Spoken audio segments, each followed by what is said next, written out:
video berikut ini. Polimer merupakan suatu makromolekul atau disebut juga dengan molekul raksasa yang tersusun atas beberapa monomer. Nah, untuk mengetahui lebih lanjut tentang polimer, apa sih monomer itu? Jadi, monomer atau molekul-molekul kecil yang sederhana merupakan sembarang zat yang dapat dikonversi menjadi suatu polimer. Polimer juga ada strukturnya loh. Berikut ini merupakan struktur polimer. Struktur polimer yang pertama yaitu polimer linier. Polimer linier terdiri dari rantai panjang atom-atom kerangka yang dapat mengikat gugus substitusian. Polimer ini biasanya dapat larut dalam beberapa pelarut dan dalam keadaan padat pada temperatur normal.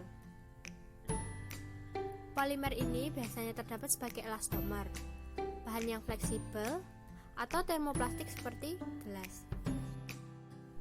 Berikut ini merupakan gambar dari polimer linier. Polimer yang selanjutnya adalah polimer bercabang. Polimer bercabang dapat divisualisasi sebagai polimer linier dengan percabangan pada struktur dasar yang sama sebagai rantai utamanya. Ini merupakan gambar dari polimer bercabang.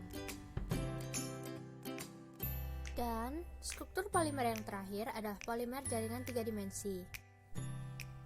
Polimer jaringan 3 dimensi adalah polimer dengan ikatan kimianya terdapat di antara rantai. Bahan ini biasanya digembungkan oleh pelarut, tetapi tidak sampai larut. Kelarutan ini dapat digunakan sebagai kriteria dari struktur jaringan. Dan berikut ini merupakan gambar dari polimer jaringan 3 dimensi. Selain memiliki struktur, polimer juga memiliki sifat. Berikut ini merupakan sifat polimer.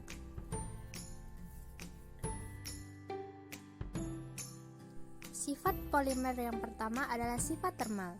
Polimer sebagai isolator mempunyai sifat termal yang baik, walaupun polimer bukanlah konduktor. Bila ditinjau dari jenisnya, polimer yang dipanaskan ada yang menjadi lunak, namun ada pula yang menjadi keras. Perubahan ini penting untuk bahan komponen tertentu. Sifat yang kedua adalah sifat kelenturan. Karena sifatnya yang lentur, polimer mudah diolah menjadi produk yang diinginkan. Tetapi, polimer alam lebih mudah untuk diolah sesuai keinginan dibandingkan dengan polimer sintetis. Sifat yang ketiga adalah sifat ketahanan terhadap mikroorganisme. Sifat ini biasanya dipunyai oleh polimer sintetis. Sedangkan pada polimer alam seperti sutra, wol, dan polimer alam lainnya tidak tahan terhadap mikroorganisme. Sifat yang keempat adalah ringan. Sifat yang kelima adalah tahan korosi dan kerusakan terhadap lingkungan yang agresif. Dan yang terakhir adalah dimensi stabil karena memiliki berat molekul yang besar. Jenis polimer berdasarkan asalnya: polimer alam dan polimer sintetis.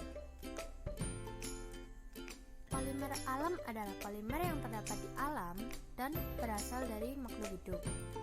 Sedangkan polimer sintetis adalah polimer buatan yang tidak terdapat di alam dan harus dibuat langsung oleh manusia. Nah, kira-kira apa saja ya contoh polimer dalam kehidupan sehari-hari? Nah, berikut ini adalah contoh dari polimer alam. Yang pertama ada benang sutra, benang wol, dan yang terakhir adalah getah dari pohon karet yang nantinya akan diolah menjadi karet. Kemudian contoh dari polimer sintetis adalah plastik, styrofoam, botol plastik, dan juga pipa peral. Nah, itu saja yang dapat saya sampaikan. Terima kasih sudah menonton. Sampai jumpa kapan-kapan lagi. Bye-bye.